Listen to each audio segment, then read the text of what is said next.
Hello friends, this is Deepak and you all are watching my YouTube channel Intelligence. So today we are going to discuss chapter 3rd of the economics of the class 10th and that's the name money and credit, right? तो money and credit के जो chapter है ये आपका second term के जो है syllabus में आता है और ये बहुत ही कहीं ना कहीं इंपॉर्टेंट है चैप्टर और इसके ऊपर हम लोग डिस्कस करने वाले हैं डीपली, ठीक है। तो वीडियो को जो है लाइक शेयर एंड सब्सक्राइब कीजिएगा। तो वीडियो करते हैं शुरू।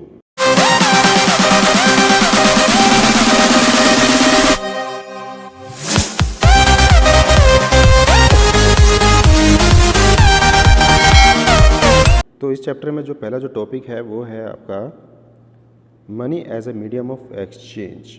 वीडियो में कोशिश करूँगा कि जो है वीडियो में जो मेन पॉइंट है उसी को मैं जो एलोबरेट करूँ, ठीक है। अगर मैं पूरी तरह डीपली अगर इसको मैं एक्सप्लेन करना शुरू कर दूँगा तो कहीं ना कहीं हो सकता है कि वीडियो बहुत ही ज़्यादा लेंथी बन जाए।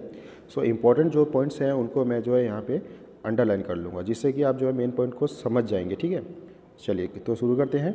देखिए इसमें लिखा हुआ है the use of money Spence The use of money spends a very large part of our everyday life।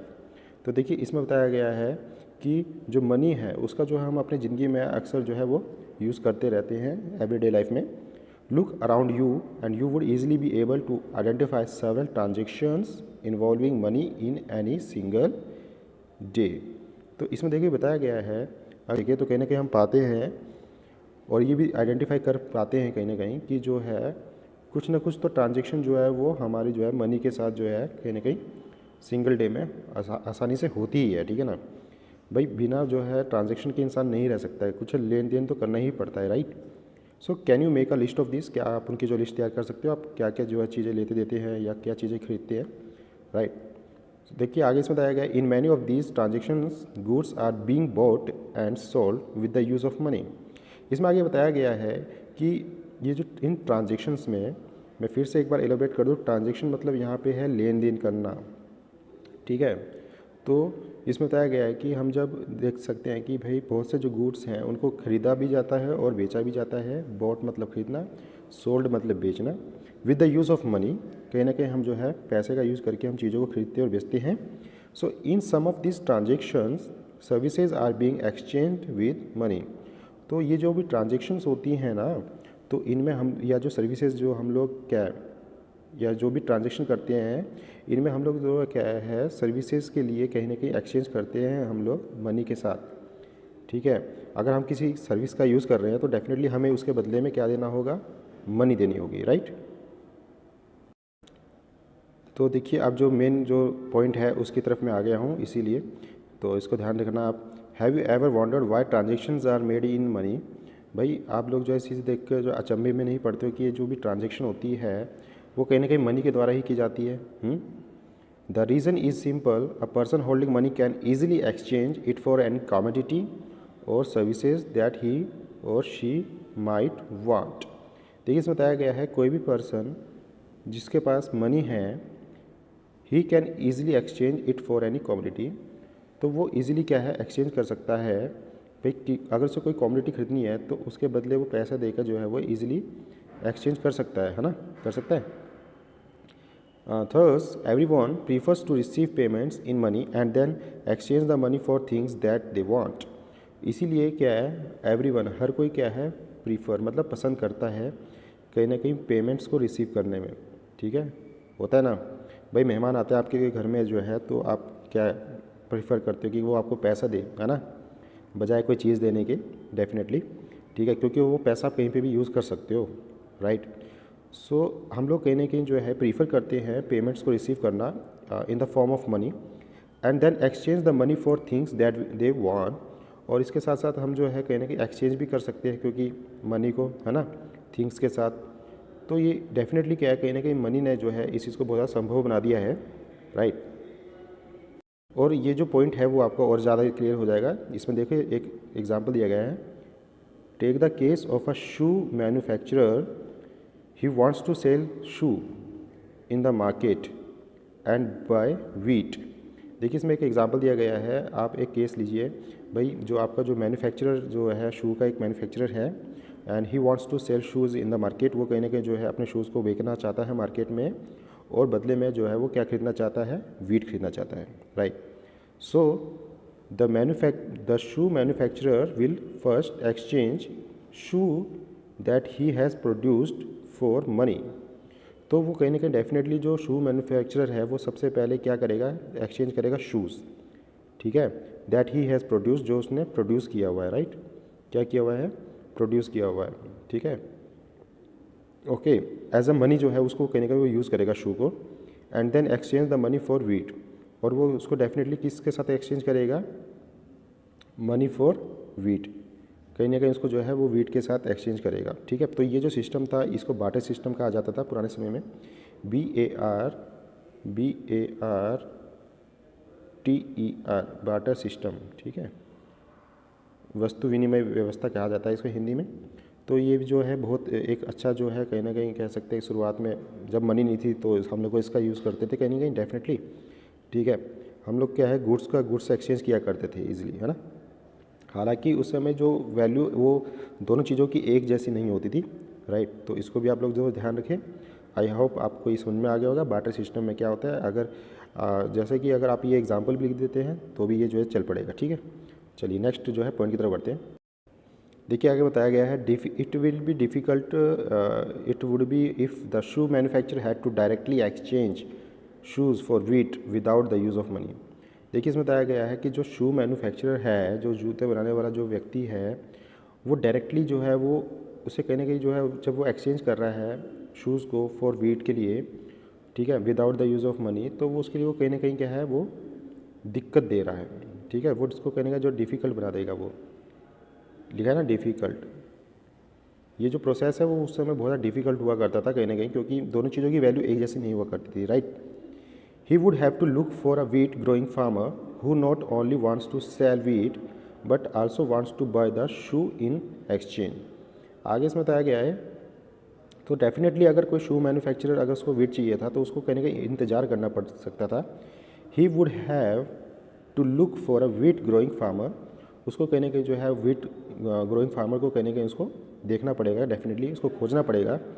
Who not only wants to sell wheat, जो कि सिर्फ मतलब कहीं ना कहीं वीट को सिर्फ बेचना ही नहीं चाहता हो, but also want to buy the shoe in exchange, बल्कि वो बदले में जो है वो उससे कहीं ना कहीं शूज़ को भी एक्सचेंज करने के लिए तैयार हो, राइट। तो ये चीज़ जो संभव नहीं हुआ करती थी उस समय, तो बहुत ज़्यादा दिक्कत हुआ करती थी एक्सचेंज करने में, right. So that is both parties have to agree to sell and buy each other commodities, this is known as double coincidence of want, जो कि बहुत इंपॉर्टेंट है ये, ठीक है। देखिए इसमें बताया गया है double coincidence of want. Coincidence मतलब क्या होता है आपका, कोइंसिडेंस मतलब होता है संयोग, ठीक है, संयोग बोलते हैं हम इसको, या इसको बहुत बार हम लोग बोलते हैं मेल। हिंदी थोड़ा इसमें सही से नहीं आ पाएगी मेरी लिखने में, ठीक है। तो संयोग या मेल, है ना, इसको संयोग या मेल भी कहा गया है कोइंसिडेंस को, ठीक है। तो इसको अभी हम जो है इसके द्वारा भी समझते हैं, मैंने वैसे लिख दिया इसका मीनिंग डायरेक्टली, ठीक है।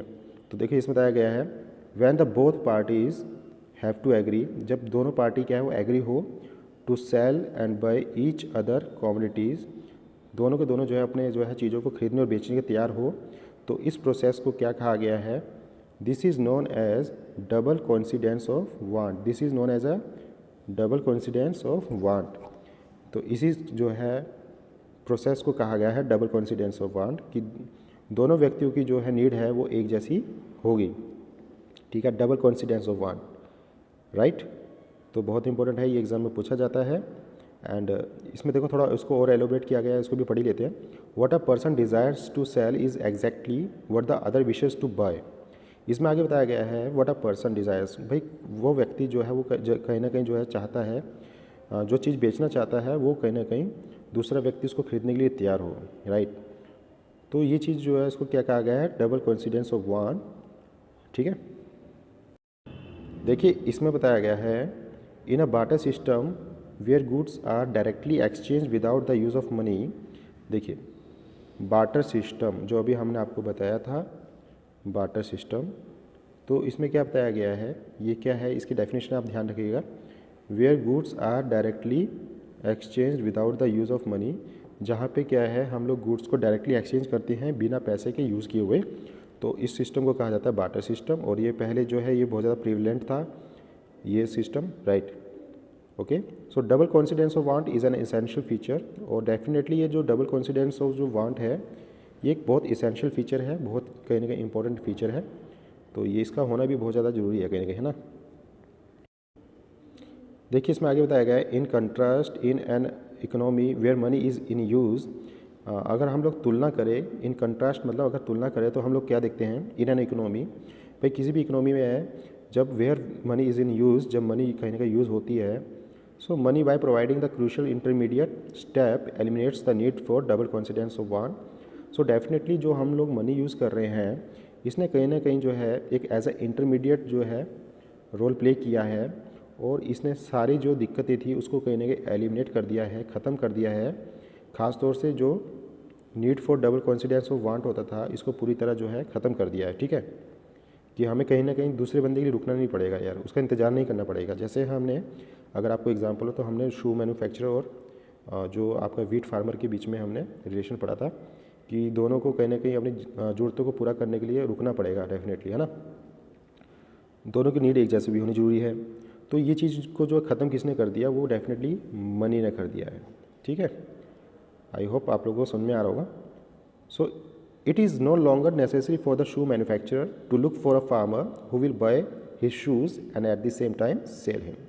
वही बात जो मैंने अभी बताया है आपको, कहीं ना कहीं जो है ये ज़रूरी नहीं रह जाएगा, it is not necessary for the shoe manufacturer, कि शू मैन्युफैक्चरर को क्या है, वो फार्मर को नहीं देखना पड़ेगा कि वो पहले गेहूँ बोए फिर उसको काटे फिर तब उसके पास आए, है ना।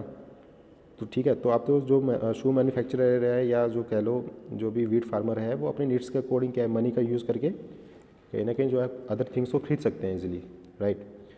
ठीक है गाइस, देखिए आगे इसमें बताया गया है, all he has to do is a find a buyer for his shoe. बस उसे आप क्या करना होगा, कहीं ना कहीं उसको अपना जो है एक बायर को जो है वो फाइंड करना होगा, उसको फाइंड करना होगा, उसको पाना होगा बायर को, ठीक है, जो खरीदार है उसको पाना होगा कहीं ना कहीं। Once he exchange his shoes for money, जहाँ पे जो है वो शूज़ कहीं ना कहीं जो है वो एक्सचेंज कर सके, ठीक है, मतलब जूता दे और कहीं ना कहीं उसको पैसा मिल जाए। ही कैन परचेज वीट, अब उस पैसे से वो क्या कर सकता है, ही कैन परचेज वीट, वो कहीं ना कहीं गेहूँ भी खरीद सकता है और एनी अदर कॉमोडिटी या कोई भी कॉमोडिटी कोई भी गुड्स को वो खरीद सकता है मार्केट से, राइट। तो पैसे ने कहीं ना कहीं दिक्कतों को ख़त्म कर दिया है, डबल कॉन्सिडेंस ऑफ वांट को आपको ध्यान में रखना चाहिए। Since money act as an intermediate is the exchange process, ठीक है। तो हम लोग कह सकते हैं कि जो मनी है वो एज ए एक्ट करती है इंटरमीडिएट, ठीक है, एक्सचेंज प्रोसेस में, ठीक है। ये एक तरह से बीच का माध्यम है जो कहीं ना कहीं बायर और सेलर के बीच में कहीं ना कहीं जो है वो रिलेशन को बहुत ईजिली बना देता है। And this method is called a medium of exchange, और इस मेथड को क्या कहा गया है, मीडियम ऑफ एक्सचेंज, ठीक है। सो एग्ज़ाम में पूछ लिया जाता है बहुत बार अक्सर कि मीडियम ऑफ एक्सचेंज किसको कहा गया है, तो आप उसमें लिखेंगे मनी, राइट। चलिए ठीक है। सो गाइज अब इसमें आगे देखो नीचे लिखा हुआ है मॉडर्न फॉर्म्स ऑफ मनी के ऊपर, we have seen that money is something that it can act as an that can act as a medium of exchange in transactions. Before the introduction of coins, a variety of object was used as money. देखिए इसमें बताया गया है, we have seen that, हमने कहीं ना कहीं देखा है कि जो मनी है, ठीक है, he act as a medium of exchange, just अभी हमने पढ़ा था, ठीक है, in the transaction system before the introduction of coins. अगर हम बात करें जब कॉइन्स का जो है इंट्रोडक्शन नहीं हुआ था तो उससे पहले हम लोग क्या किया करते थे, पैसा तो होता नहीं था, तो हम लोग किसका यूज़ किया करते थे, अ वैरायटी ऑफ ऑब्जेक्ट, तरह तरह की जो चीज़ों का यूज़ किया करते थे, ठीक है, उसको हम लोग एज अ मनी जो है वो यूज़ किया करते थे, okay. For example since the very early ages Indian use grains and cattles as money. अगर एग्जाम्पल के तौर पे देखें तो हम लोग देख सकते हैं अर्ली एजेस में देखें तो कहीं ना कहीं जो इंडियंस थे वो कहीं ना कहीं ग्रेन्स एंड कैटल्स का यूज़ किया करते थे मनी के तौर पे, ठीक है, ग्रेन्स एंड कैटल्स का यूज़ किया करते थे मनी के तौर पे, right. There after came the use of metallic coins, उसके बाद जो कहीं ना कहीं मेटालिक कॉइन्स भी आ गए, ठीक है। मेटल से बने हुए जो कॉइन्स आ गए, जिसमें जैसे आपके थे आपके गोल्ड, सिल्वर, कॉपर कॉइन्स, ठीक है, ये सब के सब जो है वो आप यूज़ होने लगे। A phase which continued well into the last century, और ये जो फेज़ था वो आगे आने वाली जो सालों में जो है शताब्दी में जो जारी रहा, ठीक है। तो यहाँ तक आपका पॉइंट क्लियर हो गया होगा। अभी देखिए इसमें अब नेक्स्ट जो पॉइंट है वो है करेंसी, ठीक है। तो इसको हम लोग समझते हैं। Currency, so it currency actually it is the modern forms of money include currency, paper notes and coins. ये एग्जाम में पूछ लिया जाता है बहुत बार कि मॉडर्न फॉर्म्स ऑफ मनी के जो है टाइप्स बताइए, ठीक है, जो करेंसी में शामिल है कहीं ना कहीं, वो पेपर नोट्स और कॉइन्स हैं। Unlike the things that were used as money earlier, modern currency is not made of precious gold such as gold, silver and copper. इसमें बताया गया है कि जो अब की जो कहीं ना कहीं जो मनी है उसकी तुलना अगर अर्लियर मनी के द्वारा की जाए तो जो मॉडर्न करेंसी है वो उसमें कहीं ना कहीं हम प्रेशियस मेटल का यूज़ नहीं करते हैं। प्रेशियस मतलब क्या है? प्रेशियस मतलब होता है कीमती, ठीक है। जो कीमती हम लोग मेटल्स का यूज़ नहीं करते, जैसे कि आपका गोल्ड, सिल्वर एंड कॉपर, इसका हम लोग यूज़ नहीं करते हैं, right, okay. And unlike grain and cattle, they are neither of everyday use, the modern currency is without any use of its own. So हम लोग कहीं ना कहीं जो है जैसे ग्रेन्स और कैटल्स का भी यूज़ नहीं करते हैं, ठीक है। और ये जो मॉडर्न करेंसी है वो अपने आप में कहीं ना कहीं कुछ खास है भाई, है ना, ठीक है, और इसके बिना हम लोग रह भी नहीं सकते हैं, ठीक है। So then why it is accepted as a medium of exchange. तो यहाँ पे क्वेश्चन राइज होता है आखिर हम लोग इसको मीडियम ऑफ एक्सचेंज के तौर पे हम इसको क्यों एक्सेप्ट करते हैं। It is accepted as a medium of exchange because the currency is authorised by the government of the country. भाई हम जो है कहीं ना कहीं इस करेंसी को हम अपनाने के लिए तैयार क्यों हो जाते हैं, क्योंकि इसको ऑथराइज किया गया है गवर्नमेंट ऑफ इंडिया के द्वारा, गवर्नमेंट ऑफ द कंट्री के द्वारा, ठीक है। सो डेफिनेटली इसको कहीं ना कहीं जो है हम सब इसको अपना लेते हैं, ठीक है, आँख बंद करके। सही बात है। अगर आपके सामने जो है 2000 रुपये का नोट दे रहा हो कोई, तो मना कर दोगे क्या? इम्पॉसिबल, राइट, ठीक है। In India the reserve bank of India issues currency notes on behalf of the central government.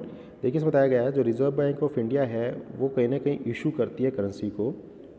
RBI जो है रिजर्व बैंक ऑफ इंडिया, वो करेंसी को जो है जारी करती है किसके बिहाफ से? सेंट्रल गवर्नमेंट के बिहाफ से। सेंट्रल गवर्नमेंट के बिहाफ से जो है वो कहीं ना कहीं आरबीआई जो है वो पैसे को जारी करती है, करेंसी को जारी करती है। As per Indian law no other individual, अगर देखा जाए इंडियन लॉज के तहत तो कोई भी व्यक्ति, इंडिविजुअल मतलब कोई भी व्यक्ति, ठीक है, वो क्या नहीं कर सकता है, एनी इंडिविजुअल और organisation is allowed to issue currency. कोई भी ऑर्गेनाइजेशन या किसी भी इंडिविजुअल को जो है वो करेंसी जारी करने का जो है अधिकार नहीं है। Moreover the law legalise the use of rupee as a medium of payment that can not be refused in settling transactions in India. इसके अलावा अगर देखा जाए तो ये जो रुपी है इसको लीगलाइज किया गया है, कानूनी तौर पे इसको मान्यता है, और इसको हम एज ए मीडियम ऑफ जो है पेमेंट के तौर पे यूज़ कर सकते हैं, right. And no one can, और इसमें कोई भी जो है उसको मना नहीं कर सकता है, रिफ्यूज़ मतलब मना नहीं कर सकता। No one can refuse in settling transaction in India, कोई भी रुपीज़ को जो है लेने से मना नहीं कर सकता है। No individual in India can legally refuse a payment made in rupee, वही बात, नो इंडिविजुअल कोई भी व्यक्ति जो है इंडिया में ही कैन लीगली रिफ्यूज़, वो कहीं ना कहीं जो है वो मना नहीं कर सकता है। He can not legally refuse a payment made in rupee, भाई अगर उसे पैसा जो है वो रुपी में अगर वो दे रहा है, उसकी अदायगी कर रहा है, तो उसको लेने से कोई मना नहीं कर सकता है। Hence the rupee is widely accepted as a medium of exchange, और इसी कारण से कहीं ना कहीं जो है रुपी को बड़े स्तर पे, वाइडली मतलब बड़े स्तर पे उसको एक्सेप्ट किया जाता है as a medium of exchange के तौर पे, राइट। तो ये चीज़ हमें जो है इसको समझना होगा, और डेफिनेटली आप लोगों को बहुत से पॉइंट समझ में भी आ गए होंगे, ठीक है। तो सेकंड टर्म का हो सकता है अगर एग्ज़ाम रिटर्न हो जाए तो यार देखो अब तो ऐसा है नहीं कि भाई ऑप्शन के बेस पे करना पड़ेगा, ठीक है। तो अपनी तैयारी पूरी रखें, कैसा भी हो exam, it doesn't matter whether it is in optional और सब्जेक्टिव, लाइक, ठीक है। तो इससे कोई मैटर नहीं करते, आप अपने पॉइंट्स क्लियर रखिए, ठीक है। और अभी इसका आगे आने वाले जो भी पॉइंट्स हैं उनके ऊपर भी मैं वीडियो बनाऊंगा, अगर आप लोगों का बढ़िया से जो है उसमें व्यूज़ रहा और अच्छी वीडियो बनाएंगे आपके लिए, ठीक है। तो आज के लिए इतना काफ़ी है, वीडियो को लाइक शेयर एंड सब्सक्राइब करें, थैंक यू।